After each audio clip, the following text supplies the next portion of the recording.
Chris Hansen here. Gonna need you to have a seat right over there. You're listening to the voice of hip hop, intro king, Mike Powers. What's poppin' is your boy Mike Powers. My next guest exploded on the rap scene in 2001 as part of the Red Hot Bad Boys Records roster. With smash hits like Let's Get It and Special Delivery, he became ubiquitous on MTV, on radio, in the clubs, as well as the streets. Then, in 2010, his story took a wild turn when he made one of the most talked about moves in the history of hip-hop, walking into New York's 25th precinct, confessing to a shooting that happened years earlier that had in fact become a murder. After being convicted of second-degree murder, being sentenced to a life bid, and attaining his associate's degree while incarcerated, his sentence was commuted in 2023 by Governor Kathy Hochul. And now he's back, making music and making sure these so-called YNs don't get caught up in the belly of the beast like he once did. From the depths of hell to the mountaintop of redemption, this man reminds us all that each of us is more than the worst thing we've ever done. So having said all that, it gives me great pleasure to introduce this audience to the proverbial phoenix rising from the ashes. Harlem's own G-Dep is in the building. What's happening, man? What's happening? What's poppin', Dep? Great to be here, man. Man, thank you for being here. And welcome home once again. I'm sure you done heard that a lot, but let me be the 18,000 motherfucker to say it. Welcome home. Appreciate you, man. Appreciate you. I could never hear that enough. You know what I'm talking about? Indeed. So look, let's just jump right into it. You went wild on the Punchline Academy. What I write is, hardest trying to spar with arthritis. Spit a 16 for the queen, I was knighted. Invited to the Whitest House, I was delighted. The crowd got excited like my rhymes would cure the virus. Even King Leonidas couldn't fight it. 300 MCs wanted to do what I did. Stick a fork in them like the trident of Poseidon. You're done. Your story's one-sided cause you lying. How did it feel to see all the love in the comments after all this time? Man, that was really like you know, that's what all MCs, I believe, you know what I'm saying? They feel like they wanna, I think we all wanna be, celebrated, you know what I mean? And I was definitely one of those MCs that, you know what I'm saying? I was really happy to see, all the love and, you know what I'm saying, and the support. It was great. It was great to see, man. That's what's up. Hey, so get into the elephant in the room. One of the wildest stories in hip hop is you turn yourself in for a shooting that turned into a murder. I want to ask you, did you tell anybody that you was going to do that before you went and did that? Nah, and I mean, I spoke to, family, close family, relatives, you know what I'm saying, once in a while, you know what I mean? It was one of those things where, it was something that I was going through. I didn't really want to drag people into what I was feeling and what I was, going through. So, once in a while I mentioned it to those that were really close to me. Anybody ever try to stop you? Nah, I mean, yeah, actually, my wife at the time, she was like, I shouldn't have did it. She was like, yo, look, that was the past. If you're gonna do something like that, consider, our children and things like that. But most people that I spoke to it about, which wasn't a lot, they were just like, yo, that's the past, you know what I mean? Just move on type of thing, Is it true that you tried to confess twice before that? Yeah. Well, once it was I went there, and then the dude, he was like, yo, look, if I got any, if I, got any information for you, if I realize, what you talking about, I'll give you a call, you know what I mean? One of those things. And then I had a phone when I gave him my number, and he was like, all right, I'm gonna give you a call, you know what I'm saying? And I had lost the phone about a week after that, you know what I mean? So, me waiting for the call, I was like, damn, now if he calls, I'm not gonna have the phone, you know what I mean? So I would never know. So then I went back, you know what I'm saying? And I'm like, yo, look, Officer said he was gonna contact me, but I lost my phone, I just wanted to kind of get it, my last, attempt at seeing, if I could resolve this, what was going on, And then so when I went that time, that's when they was like, yo, sit down, step to the left for a second. We think we know what you're talking about. I mean, I may be wrong, but you might be the first person in the history of America to walk in and try to confess 2 different times to an offense. That's kind of wild. But you ever thought about why you did what you did when you shot dude? I mean, it was one of them things, man. You know what I mean? Like it was definitely, just a robbery gone wrong. You know what I mean? Okay. You said it was a rivalry. Did you know him or you didn't? I thought you didn't know him. Maybe I'm mistaken. Nah, I didn't know. Okay. Okay. So you're on a bike, right? You're just random. You seen him. You looked at it like a lick, and Right. okay. Well, you did an honorable thing by taking responsibility for your actions. I think that was real honorable. But I want to ask you: was there no way you could go on in life by just letting it go, or was it like eating at you that tough? I mean, it was one of them things that, I if I'm how I looked at things was if I'm trying to balance my life, you know what I mean? So I just felt like I didn't want to leave this earth without, you know what I'm saying, making some type of retribution for what I've done, you know what I mean? If it's something that you can do to make, to right or wrong, you know what I mean, and that's biblical, you should do it, you know what I'm saying? Yeah. So I mean, that was what I was doing. that's deep. I mean, that portends a real spiritual understanding, a good self-reflection, real mature. Because it's one thing to be able to talk about something that you did that you might have regretted. Another thing to be able to go ahead and accept the harsh responsibilities of that. And I think that's one of the reasons why your story resonates. I think it's a fantastic example. I think it's a perfect example of not only taking responsibility for what one has done, but it's a cautionary tale to other people before they get into something like that. Like, yo, like this stuff stays with you. It eats at you. And you went and did something about it. I mean, first of all, if you really want to, like, for the people out there, if they not familiar, we just put out an album called Off the Count. Oh, listen, that's in my notes, bro. Don't get that. Don't think Yeah, about I'll put, what I'm saying? I want them to know if you really want to walk through, step by step of that whole thing, check the album Well, out. let's skip ahead to that part though, because that is an autobiographical album that's completely about your stay. From the confession to the whole bid to walking out. I think that's a incredible piece. Commissary is one of my favorite cuts off that album. The commissary lady feeling me, look at these low prices. I can eat for months if I cut out all my vices. Mouthwash is pennies, look at how much rice is. $1.88 or $2 the highest. I know she treat me special, I pay $1 for pretzels. Even breadcrumbs like Hansel and Gretel. Give me big flour though, it ain't gold metal. Her price is twice as lower than in the ghetto. I don't get paid much, 7 cents a toothbrush. Ask me, $3 for cheese ain't much. Where else get you paid cents for a 7-Up? I got a new coffee cup for $1. Yeah, that's what's up. So did you wrote that after you got out, or were you writing that as you were in? Yeah, I actually wrote that like as I was in there, like, you know what I mean? Once we got the tablets and we were able to like go on to the, the kiosks and find beats and all of that stuff, that's when I was like, man, I should start writing the album about all of this. Like, you know what I mean? Yes. I started putting that together.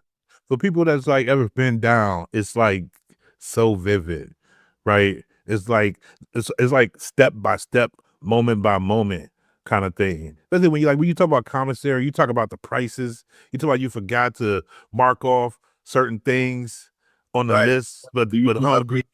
Right. If anybody know about that, you know what I'm saying? It's like, yo, you forget anything, it's hard to get what you forgot, and it's crazy. You know what I'm saying? So it was just, I appreciate those that can appreciate, where that album was coming, where it was coming from. You know what I mean? That was the first jail I landed at in Elmira. Yeah. Now that we was just talking about I just want to ask you, was writing that therapeutic for you? Yeah, it definitely was. It was. I was able to, like, because I was talking about this the other day. Like, it was certain things about jail that I didn't want to forget. You know what I mean? Like the small things, the things that you, like, cause it's easy to remember,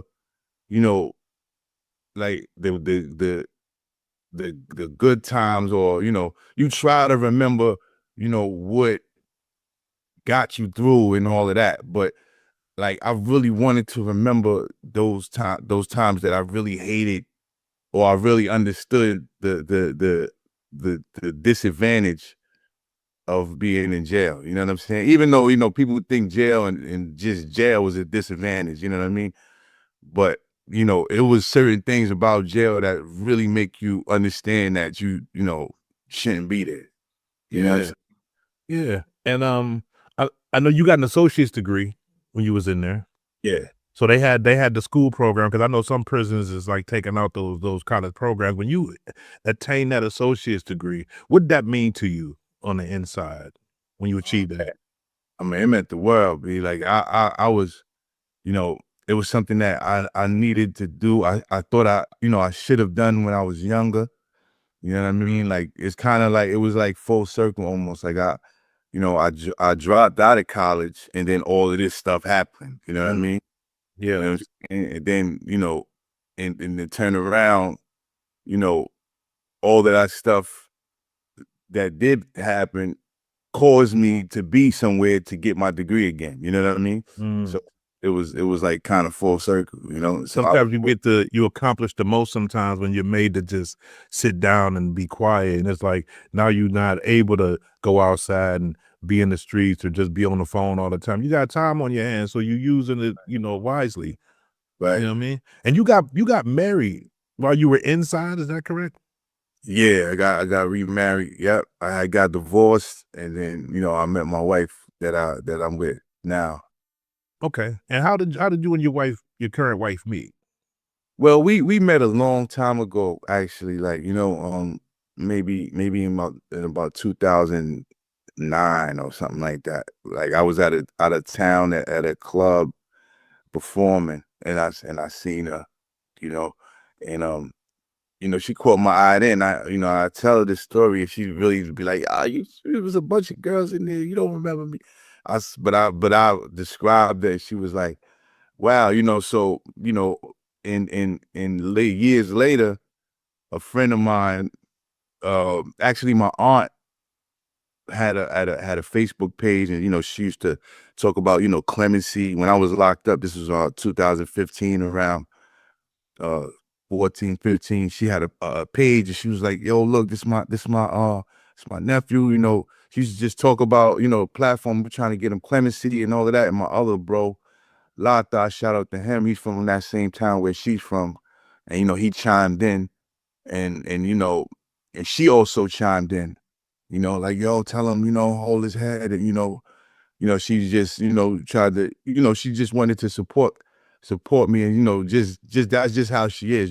She just she wanted to, give me her well wishes, just, wish me some love and light, you know what I mean? And, then, so my aunt saw her post, and, they started conversing. And then, she said, yo, if you ever want to talk to talk to him, maybe, that would help, that would help him, you know what I mean? On some matchmaker, yo. Yeah, subtly though, you know what I'm saying? Yeah. Subtle, like, you know what I'm saying? She was like, yo, if y'all wanna, if you ever wanna kick it with him, if you want, I could, connect that. And, my wife was like, cool, that's cool. She just wanted to, make sure I was all right, for the most part. So we just started talking. And then, we just clicked, you know what I mean? We just hit it off, and sparks flew after a while, So that was like 2017 that you got married, is that correct? 2017, yeah.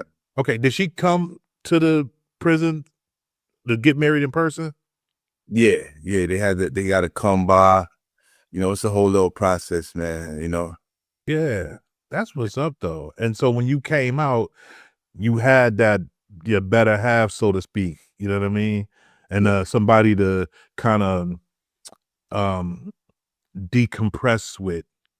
You know what I mean? And somebody to offer you that emotional, spiritual support when you was transitioning from the belly of the beast to being back out on the streets. Because you did how many years? 13. 13. So things was different when you came back. Yeah. Yeah. Things definitely different. What was one of the main things that kind of surprised you that was different about the outside world from when you had went in? I mean, the technology, Yeah. you know, the buildings, you know what I'm saying? You know, just when I went to Harlem, you know, it had got real gentrified, you know what I'm saying? It wasn't like that as much. Before I went in, it was like, you know, started to get, you know, gentrified and, you know, kind of you know, things of that nature. But, you know, when I came home, it was like, you know, really like you know, a whole other kind of town. Like, you know what I'm saying? It was like a little bit more, it was more businesses open, more stores, you know what I'm saying? It was like it was definitely a change. It was a good change though. You know, Harlem is like you know, it's really it always been a place where, you know, diversity thrived and, you know, people had open minds about certain things. So now it's, you know, it's even more so, like, you know what I'm saying? And people are actually living it, like, you know what I mean? Yeah. Hey, Harlem is like It's a melting pot, you know? yeah, it's a cultural hub, like, and it's got, and I've been to Harlem a couple times. It's got a real energy. You know what I mean? Just going outside and being on different blocks in Harlem, it's just like it's a certain kind of different energy that you don't get everywhere else. You know what I mean? Right. And then you, my man French is from Harlem. I think you working on an album with Big French. That's my man. Yeah, that's the bro, man. Shout out to him. Lily Stein. You know what I'm saying? Yeah, we working on an album called Black and Depper. You know what I'm saying? Yeah, with me and Black Rob and myself. You know what I'm saying? Yeah, You know, rest the power to the king, man, and word up. you know, praise the creator, man. We putting that together. It should be coming out real soon. And you and Black Rob was close, right? Yeah, that was my brother, man. That's my brother, man. When you was in there, locked up, did you think you was gonna be in there forever? Yeah, I mean, you don't when you in there, you can't really see, you know what I'm saying, past a certain point, you know what I mean? You just gotta live in the moment, you know, do whatever you have, whatever you got in front of you, man, you deal with it, you know what I mean? Things, you know, you kinda sometimes you live from commissary to commissary, man. You know what I'm saying? Like, yo, hit, you know, 2 more weeks, you know what I'm saying? I'm going to commissary, or 2, you know, 30 days from now, I got a package coming, you know what I'm saying? And then, so you live it from, you know, these little intervals, man, and that's how I was, man. You know, I was looking forward to parole, like, you know what I mean? Like, stuff like that. Like, okay, I know 2025, you know, I go to parole. You can't, because you can't, and I'm pretty sure, like, you know, if anybody's been in there, they know that you can't do that to yourself. Like, you can't torture yourself and try to, especially when you got a long bed, you know what I mean? You can't, you know, be counting the days down, like, okay, 1,000 days left, like, you know what I'm saying, and all that. Like, you know what I mean? You gotta just live, like, you know what I'm saying? Yeah, that's just your life is in there, and that's the thing that you got to focus on. Yeah, you know what I'm saying? You know, you find your comfort zone. You know, you stay out the way you stay in that box, in my experience, you know what I'm saying? You find, you know, the things that, you know, help you get through your bed. If you want to talk to you, whether it be talking to your family, you know, you have a whole little schedule. I talk to my family this, you know, at this time. I go to this class and do this at this time. I work out at this time. You know, you just keep, you do, you know, you do whatever, you know, keeps you, you know, settled and sane, you know what I'm saying? So, you know what I'm saying? We talked about your wife. Was that her I heard in the background a little bit ago? Yeah, that was Word up. I respect it. I just want to ask one more. yeah, right. She protective. I respect it. Respect to the queen. Let me just say that. Yeah, like, you know what I mean. So I get it. But I don't know.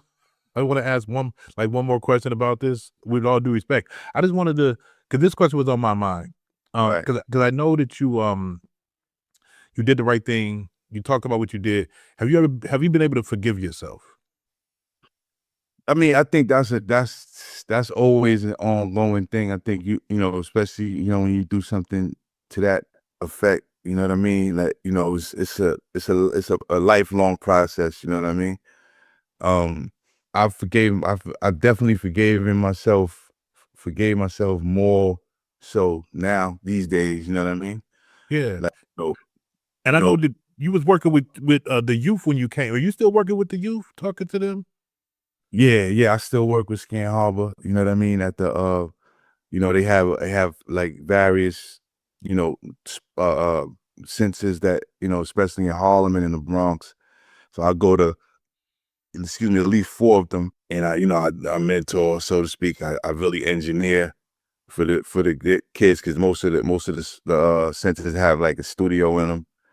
So I do like engineering in 2 of them, and you know, the other 2 I'm just, you know, I'm just there for support. You know what I mean? You see you see any talent? Because I know you work with music with them. You see any talent in there? Like people that you think might be able to get out here, get on the mic and really do some damage? Yeah. I'm not gonna lie. That's the youth there, man. You know what I'm saying? That's where it's at. You know what I mean? That's they are where we was at one point. You know what I'm saying? They the voice, they the ambition, the energy. You know what I mean? That makes who, you know, these rappers that you know and love. You know what I'm saying? We were all in that same position, or that same, most of us were all in that, you know, same uh of vein of society, man. And so these kids the same way. Like these they have their opinions, they, you know, their whole mentalities, you know what I'm saying? And I'm just watching them, and I'm like, man, you know what I'm saying? It's a few that really shine, you know what I'm saying? They all have, you know, something about them. You know what I mean? And it's amazing to watch. How satisfying is it for you as a person that's been through all of this to know that it's a handful or more of these young people that you probably have prevented already from falling into the trap? Mm. I mean, I don't think about it a lot, because I feel like us, as we get older, we're supposed to do stuff like that. You know what I'm saying? Either inadvertently or on purpose. You know what I'm saying? So, you know, every once in a while, you know, it's just like, you know, I feel like, okay, I did what I needed to do. You know what I'm saying? But for the most part, you know, I just feel like this is what I'm supposed to be doing. You know what I'm saying? As a elder or older person. You know what I'm saying? We respect your humility, right? And so this thing is, somebody's watching this on the internet when it comes out. Yeah, IG, you got YouTube. We respect your humility. But so much of social media is celebrating 2 people get into a boxing match on the street, or somebody being real versus being fake. This guy's gangster, this guy's not a gangster. And the engagement goes up, right? And so, and then somebody will say, but y'all never shine the light on the positivity. So like, it's our job in some way to kind of give you your flowers, even though you're real humble about it, that you actually out here doing the work.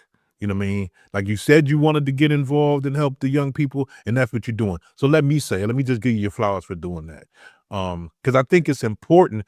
um it's so many people I've talked to in my life, and even this happened to me a couple of times. Like if somebody would have said something to me at a certain time, maybe I would have went a little bit, I would have made a different decision. So I think it's important that we recognize the influence that older people can have when the young people is actually listening. I think you're doing a very important thing. You was on Bad Boy. Is it true you were given 350,000 when you signed a 5-album deal? Yeah, yeah, that's actually true. So that was like, they cut you a check, you put that check in the bank, right? Yeah, put that in the bank. You don't get the whole thing though. You know what I'm saying? You get I think a third or something like that. I think I got 100 grand. Okay. And the rest of it, you know, that's for that's your budget. You know, Okay. Okay, so you was using the rest of that to invest in making the actual album. Yeah, you know what I mean? Videos and, production, Yeah, studio or stuff like that. yeah. Did you smoke Cameron in a rap battle? Well, it was all three of us. It was me, my bro, J-Lo, kid named J-Lo, and my other bro, Raw Beans, and it was against Cameron, Mace, and a kid named Bloodshed. They Cam's cousin, God bless his soul. He Rest in passed peace. Yeah. Yeah. Yeah, we had a little battle, you know what I mean? It was just what we was doing at the time. And we just went in, like, you know what I mean? Like I felt like he did his thing. It was people that judged it, like, you know what I'm saying? Oh, he did his thing. I mean, so I can't say I smoked him. He did his thing, you know what I mean? Because I think Cam admits that you beat him. Oh, yeah, I heard that. Yeah, I think I saw a video where Cam was like, Yeah, he was gracious about that. Maybe he felt like I smoked him, you know what I'm saying? I just felt like I did what I felt like I did well in the battle. You know what I'm saying? you got a new joint. It's called It's Backwards. They persecute you like Saul did before his name was Paul.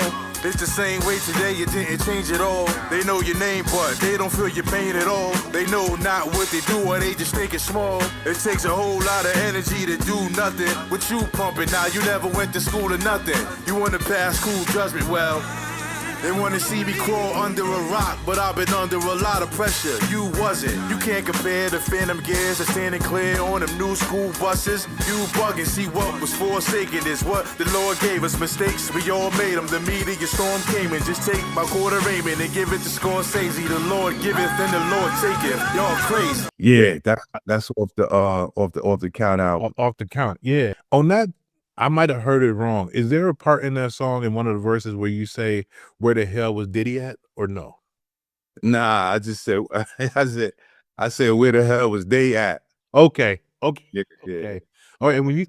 And when you say that, you just mean like people that was with you when you was riding high versus Yeah, for the most part. It was just like, it was people like, cause you give people that song was kind of like a reflection on, like, it was reflecting on me coming home.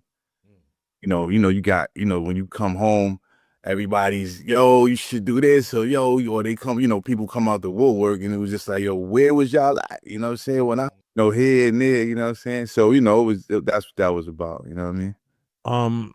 And one of those videos, was it that video that was shot it looked like it was shot inside the joint. Was it that one?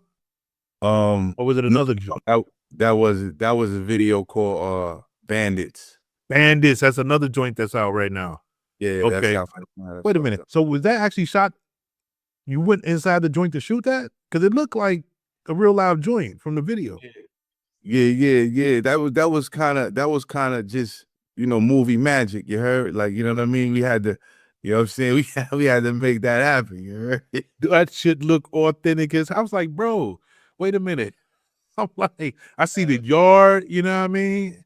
Seeing all the people. I'm like, did he go back in and shoot that? Hell yeah. But it was definitely a good experience, you know what I mean? So I'm gonna ask you a question that I'm pretty sure you're tired of hearing, but we just gonna do this, get it out the way. You don't think there's nothing to, because I know people ask you this, you don't think there's nothing to the bad boy curse? You don't think at all? Nah, man. I mean, you got some people that were successful. So, you know what I mean? Like, you got French Montana on another planet. You know what I'm saying? Where, you know what I'm saying? Yeah. Loon's doing good. You know what I mean? Praise the creator, man. You know what I mean? It's just life, man. Dudes that were on Bad Boy, they had the spotlight on them, though, at that time. Think about any label in the 90s. Where are the artists? You know what I mean? Like, it's just life, man. Life happens, you know what I'm saying? Facts. What was your best memory of the Bad Boy years? Man, just traveling, man. Traveling.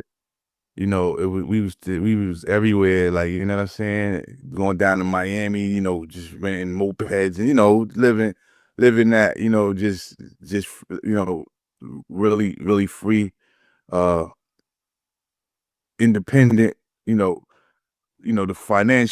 financial freedom we had, you know what I'm saying? That was just a great thing. Did you have any idea about how you was impacting people on a national and global scale at that time? Because I asked you this question because it's like playing basketball. I say that sometimes you got to listen to people that's sitting on the bench because they can see the whole game better than you can when you're running up and down the floor. They see certain things that you don't see. You was in the middle of it. And so for us outside, I'm not from New York, right? The video is on TV. The video is on TV all the time. You know what I mean? People in the living room dancing. Your delivery is explosive on these songs. You know what I mean? Like it's a new energy coming through Bad Boy when you open your mouth. And then boom, them songs blow the fuck up. Did you have any idea how enormous your impact was at that time? No, I can't say I did though, actually, man. I knew what I was dealing with. You know what I'm saying? Like I knew that putting music out on Bad Boy would be like, everybody would hear it. You know what I'm saying? Because like it was like it was like a it was like a house to radio pipeline. Like, you know what I'm saying? Like you write something hot in your crib and you'll hear it on the radio in 2 days. You know what I'm saying? So it was like, I knew what I was dealing with, but I didn't know what I was dealing with. Like, you know what I'm saying? Like I just looked at it, it's weird. Like I looked at it. I knew the reach that Bad Boy had, but it was just kind of I looked at it on a just like kind of a New York level. Like, you know what I'm saying? Like, well, Nine is gonna be playing this, like, you know what I'm saying? Like that. But I really didn't think about, I can't say I didn't realize, but I really didn't think about like, anything beyond that kind of like, you know what I'm saying? And now go ahead, I'm sorry. No, you go ahead.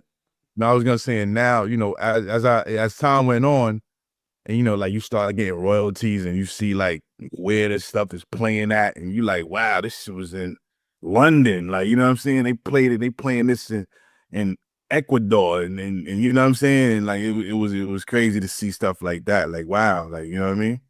And then I just seen the video. I want to say it was kind of recent, right? It's after you came home.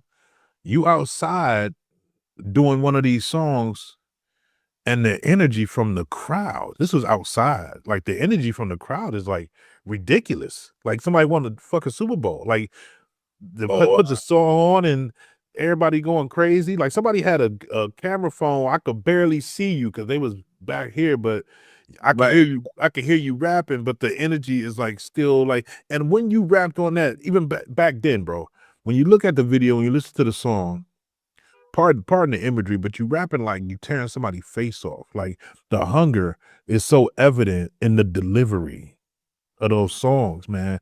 And I hear that Puff had a thing about pressing people to like kind of give it all they got. Like he wouldn't just let you do a half measure or whatever. He wanted that energy. The way you spit on those songs, that album, did it come from Puff pressing you, or was you really that hungry and aggressive when you was getting on the mic in the studio?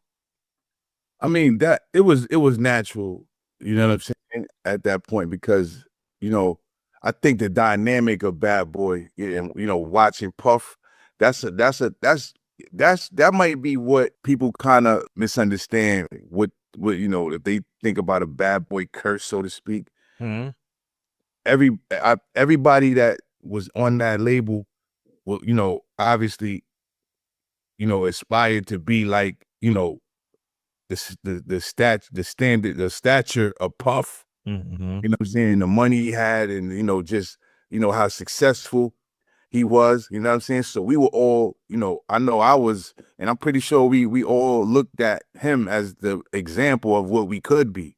You know what I'm saying? Like, yo, so we were all hungry like that. Like, you know what I'm saying? Anytime, you get on the mic, you like this, yo, because you see what can happen. You see the successful outcome, you know what I mean? So it was like, you know, that was what fueled my energy a lot, you know what I'm saying? And also, you know, we were in you were in a position where you're like, yo, I had the opportunity to make something out of this, you know what I'm saying? So you're right, you just give it all you got, you know what I'm saying?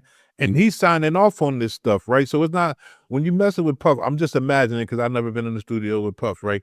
But it's not like you just, everybody writing the verse and, okay, you wrote this verse, now go ahead and get on that, we about to put this out. Like, all this stuff got to get signed off on. Like, he got to prove it, like, no, I really like that, right? Yeah, yeah, that was how that really worked. That, you know, you could like the song all you want, but you know, at the end of the day, he had to be like, okay, once we got all the songs together, you know, certain songs, you know, they would bring to his attention, like, yo, listen to this, you know, and then he would be like, yeah, you know what I mean? Like actually, Let's Get It. That's how Let's Get It came about. You know what I mean? Came about to the way you hear it now, because like at first it was just me on it. You know what I mean?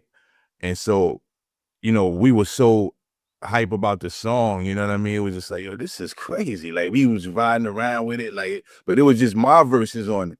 You know what I mean? And I was so hype about this song, and the A&R was like, yo, I think this might be a single. He was like, but yo, we gotta let Puff hear it. You know what I mean? And then Puff was like, yo, he like, at first he was like, I gotta listen to it. Let me live with it a little bit. You know what I mean? I'll never forget, he was in London at the time. And then he was like, yo, when I come back, I'll talk to y'all about it. You know what I mean? So then at first he was like, yo, it's cool. He was like, yo, I like it. I like it. I like it. He's like, what you really, like, what you mean though, like on this? So he was asking me about certain bars, like, you know what I mean? Like, what you mean by that? And then we was talking on the conference call on the speaker, and I was in the studio and he was in London. He was like, yeah. He was like, yo, when I get back to the States, we gonna talk about it. I was like, all right. And when he got back, he was just, it was like, I don't know what, like, he must have had an epiphany. He was like, yo, this is crazy. We gotta. I was like, oh, word? He was like, yeah. Yo, I'm getting, he like, yo, write me a verse for this. I was gonna ask you if you wrote that verse. Huh? I was gonna ask you if you wrote his verse. Hell yeah, I wrote that, man. Yeah. You know what I'm saying? Dudes, you know what I'm saying? Like, it's a big misunderstanding, a popular misconception out there, and shit's starting to get me a little tight. The 50 thing? Dude, yeah, Fifth talking about, I don't know what he was talking about, you know what I'm saying? Like, I don't know, like, if he was trying to, beta fella or whatever, I don't know what he was talking about, you know what I'm saying? But he didn't write that, you know what I'm saying? I wrote the whole song, you know what I mean? The chorus, like I said, it was already done, you know what I mean? And all Puff wanted was a verse on it. And then he was like, yo, we gonna get Rob on it. And then, Rob wrote his own, Rob, right, you know what I'm saying? He did his thing, and that was that. But Rob is, okay, because it's out, when I'm going back listening to him, like, yo, this, what Puff's saying, it sounds like Depp wrote it, right? We know that Black Rob is a writer, but okay, and Rob got a certain energy, but he had to catch up to you. When they heard what you was doing on that, Rob had to make sure he came correct, which he did, you know what I mean? But yeah, y'all was some monsters on that cut, bro. Man, I appreciate that, man. Yeah, Rob, it's nothing for him to, like, rise to the occasion, man. That was what he did. Like, you know what I'm saying? Like, he would do what he do, and then when it was time, he always show up. You know what I'm saying? So that was just how that went. You know what I mean? Is it true that Let's Get It, the video, was really the thing that got the Harlem Shake popping? Shout out to Al B, first of all. Everybody knows that Al B, rest in peace, used to do that, at the the Rucker and all of that, you know what I'm saying, during halftime, you know what I'm saying? But Eve, shout to Eve, she had it in her video first. Mm. And this was probably, I think, a year before, or maybe a couple of months before the Let's Get It dropped. She had it in her video first. You know what I mean? And then we put it in. We hired the same kind of group of kids that were running, doing the dance. But we hired the younger ones, though. You know what I'm saying? Because Puff was like, yo, we need like little kids, like, you know what I'm saying? Like because you had like older kids doing it in Eve's video, you know what I'm saying? So, you know, I guess that's what, you know, made it catch on a little more because we had the little kids doing it in the video. And, you know, kids, you know, they always so cute and, you know what I'm saying? Yeah. And Look at that them. energy. Yeah. Energy, you know what I'm saying? So they was like, yeah, so that was, you know, I think that's what made it more popular with our video, you know what I'm saying? So I'm not like a dancer. I got a mean two-step because as we get older, you got to make sure you're two-step together. Yeah. Dance so you could dance with your lady. You know what I mean? Yeah.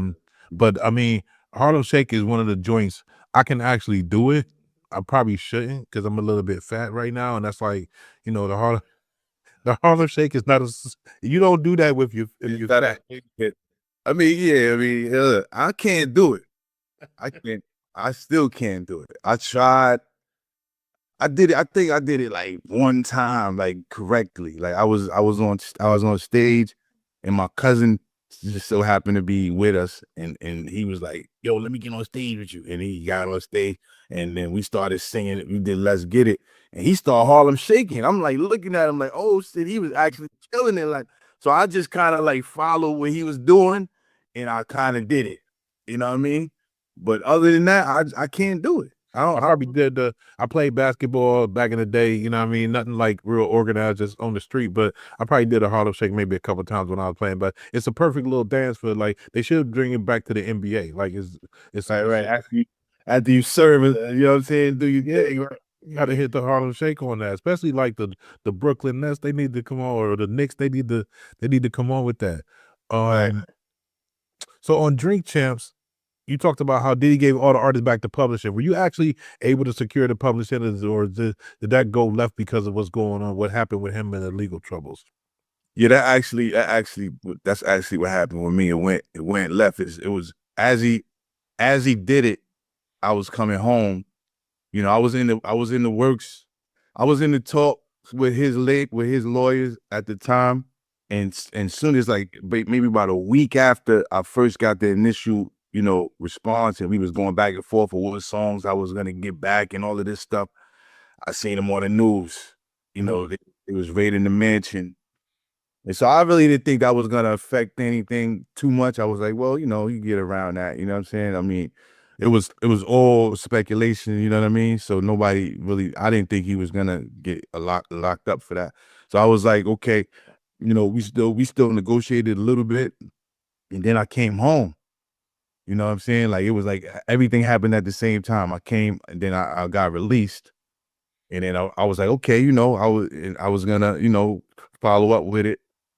And you know, then all of that happened. So I really didn't get to, you know, secure that, man. And I'm definitely gonna pursue it a little bit more. I think right now it'd be, you know, kind of you know, it won't, you know, it'll be like just another legal issue that he has, you know what I'm saying? So I'm not gonna put that, you know, that burden on the family and all of that right now. But I'll wait, you know, when he gets home, you know, I'll probably deal with it.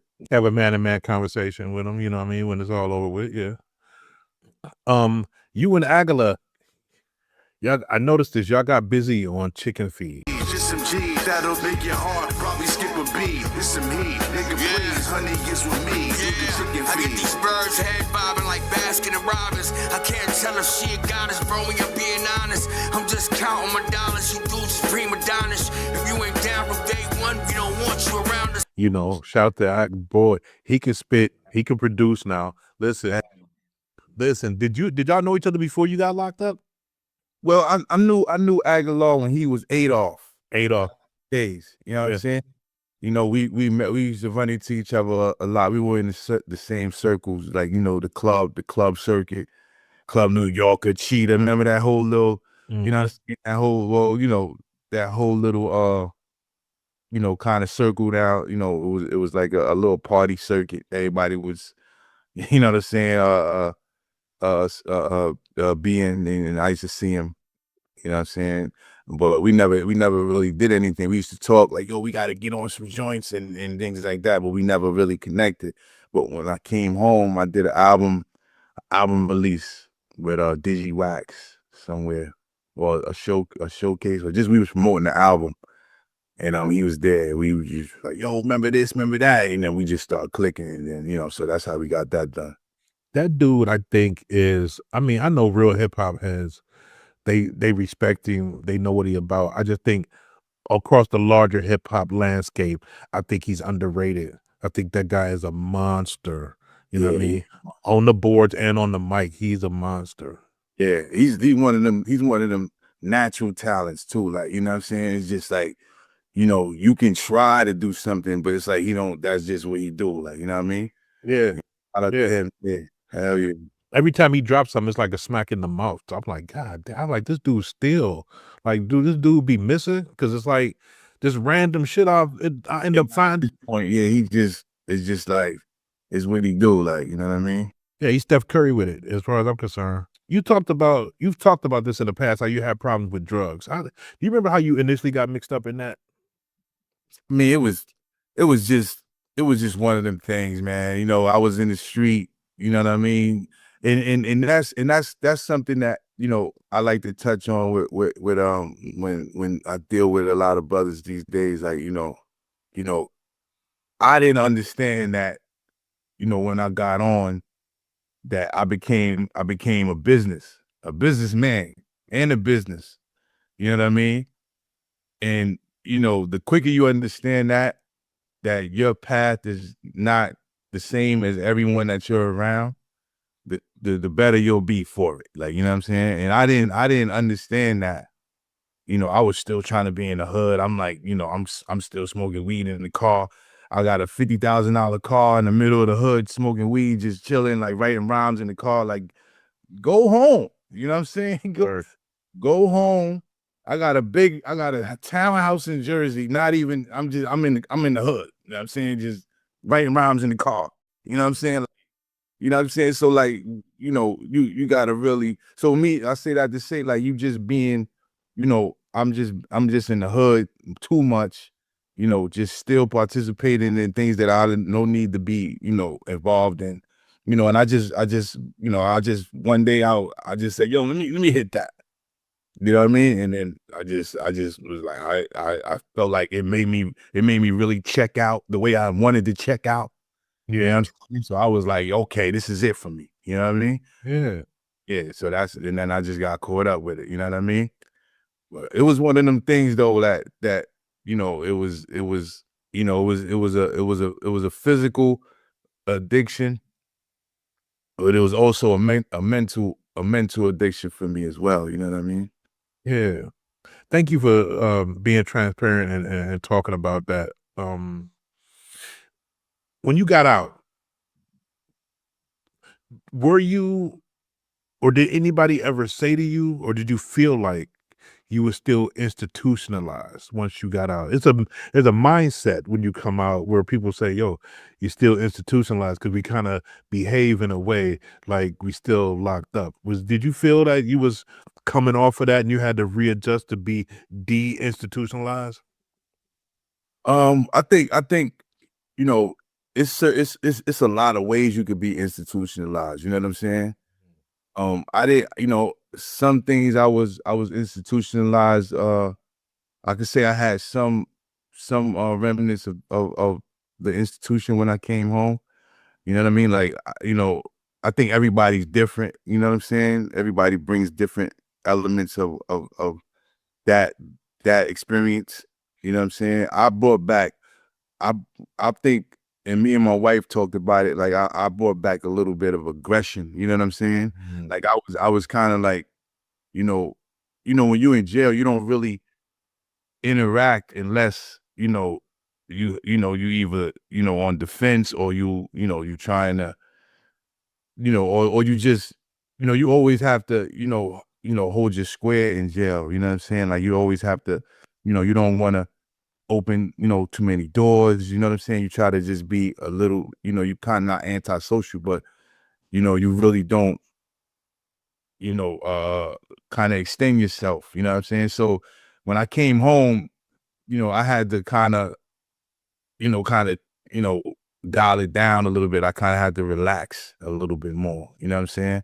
Like, a lot of things, I had like a low tolerance for, things like that, you know what I'm saying? But other than that, I think I think that was my main issue when I came home. Like I had to really just calm down and realize that, I was in a free world. Like you're no longer around people that you have to be on guard about. You know what I mean? Mm-hmm. So, once, it took me a little minute to realize that, you know what I'm saying? And then, after a while, you kind of get out of it. And then Off the Count, the title of the album, that's a reference to when, because, out here, there's like 4 o'clock count. You got 2 counts during the day or something like that. Is that's what Off the Count, that's a reference to? Hell yeah, hell yeah. Yeah, yeah. So was y'all count 4 o'clock too? We had like 3 of them, like 4 of them actually. We had morning count, which was at like 6 o'clock, 6:30. Then we had 12 o'clock. Then we had the 3 o'clock during shift change. And then we had the 9 o'clock. So what was that? 4, 5, I think. 4. And then like right after because before the count, right, you got to be at your rack, right? You got to be there.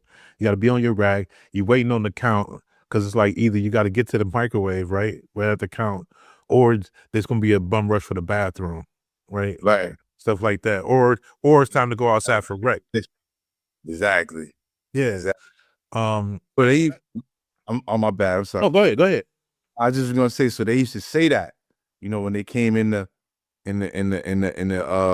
whatever hub you were in on the count, you had to stand up, you know what I'm saying? So, I was so used to hearing that, you know what I mean? So it was like, yo, off the count, you know what I mean? Bro, that's what I'm saying, bro. Like now when it's 12 o'clock, when it's 7 o'clock in the morning, when it's 4 o'clock in the afternoon, like you could be doing what you want to do now because then you had to be at a certain spot doing a certain thing during the count. And people can be petty, you know what I mean? Like I ain't gonna say too much. But what do you think people get confused about you? Oh man, I don't know. I don't know, man. I couldn't say. You know what I mean? I don't know. I think people kind of misunderstand my my demeanor sometimes. Mm-hmm. Yeah. I mean, I think that's that's kind of the plight of the black man. You know what I'm saying? Like kind of most black men are misunderstood. You know what I'm saying? And I just think most, you know what I mean, most darker people are just misunderstood. You know what I'm saying? I mean, we have this this look about us that people feel like, we're mad or something like that. And that's or upset. Yeah. Yeah. And Get that a lot. Huh? what's been the absolute best memory so far with being home? And let me just say this, outside of you sharing your life with your wifey, because obviously that's gonna be like right at the top, right there. You know what I mean? But other than having your wifey there, and enjoying that relationship and that support and that love and respect, what other than that is the kind of like the best thing about being back home for you? Man, I'm just being able to, I mean, actually was really beautiful to me is to be home. And thank you, baby. You're absolutely right. Being home with my children, Yeah. Yeah. being able to see them and and talk to them. You know what I mean? And being able to live, in the campus, with them, and live life with them out here, especially as adults, and talking to them and being able to interact with them in their adult lives and their adult Mhm. lives. It's amazing. What's your You know what I favorite mean? thing? What's your favorite thing about Harlem? Pause. Why you say pause? Nah, because I don't know if people might have picked that up. I don't even want to repeat what I said, so I was Oh, okay, all right. bully, yeah. But Yeah. If it, I edit it, whatever it was that you, I'll probably edit it out anyway. Yeah. You might hear it. You like, oh yeah, I see why you said Pope. But yeah, a word though. So you said that my favorite thing about Harlem. Yeah. Are you back in Harlem now? Yeah, I'm in Harlem. Yeah. Okay. What's your favorite thing about Harlem? Man, just what I like about Harlem is like just the I want to say like just the attitude about it, like the you free to be yourself in Harlem. You know what I'm saying? It's no way that I mean everybody in Harlem like kind of has the vibe, or they want to be their best selves. You know what I'm saying? Whatever that may be. You know what I'm saying? And then it's just supported by the backdrop of Harlem. You know what I mean? Mm-hmm. For the most part, Harlem is just a place where creativity and like individuality and talent kind of just thrives. Like, you know what I'm saying? And that's just how it's always been. You know what I mean? It's like a place that kind of sparks creativity just from the way it's built. It's a small area. You know what I mean? So you see people live in action, you know what I mean, doing, things that kind of like, I want to say innovative and things like that. So you're able to see it like right in your face. It's not spread out. You know what I mean? You're able to see somebody, think of a business or clothing line, and you see it, or even, when it comes to, street efforts, like, you know what I'm saying? You could walk by, not too much now, but back in the days, you would be able to walk by a whole crew of dudes out there trying to, you know what I'm saying, get it how they get it, and like you see, the vibes, and like what I mean, like so, Harlem always been, somewhere where it just shows you, what the mind is capable of. You know what I'm saying? Yeah, and so we know you got the thing coming up with the Black Rob project coming up with Big French. I'm looking forward to listening to that. And what else you got in the works besides that? I mean, we got a few other projects coming. You know what I'm saying? We got like you said, we got the Black and Depper coming out. Easy LP and myself. Easy LP is the guy that did Special Delivery. We put an EP together. We're probably gonna release that soon. You know what I'm saying? Be on the lookout for the book. You know what I mean? Yeah, man, the book, the movie, Creator Willing, you know what I'm saying? So, we got some stuff, we got some stuff coming, man. And I want to get this right. The wifey, is it Hustle Bunny? Am I getting this right? Yeah, Hustle Money. Oh, Shout out to Hustle Money. Shout out to Hustle Bunny. I just want to, as we end the interview, I just want to thank her for being able to let me tear you away for a moment. You know what I mean? And all respect to the queen. Let's just say that. And I respect you for showing up on time, being transparent, and allowing me the opportunity to interview you. You're one of them guys. We always remember you, and we see you on the comeback now. And the lyrics is just as vicious as ever. So y'all need to go check out all the new stuff that this man got out. Just search G Dep and start clicking shit, and it's bars on bars on bars. But I thank you sincerely for being here for the interview, Dep. Thank you. Of course. Likewise. Thanks for having me, man. Great interview.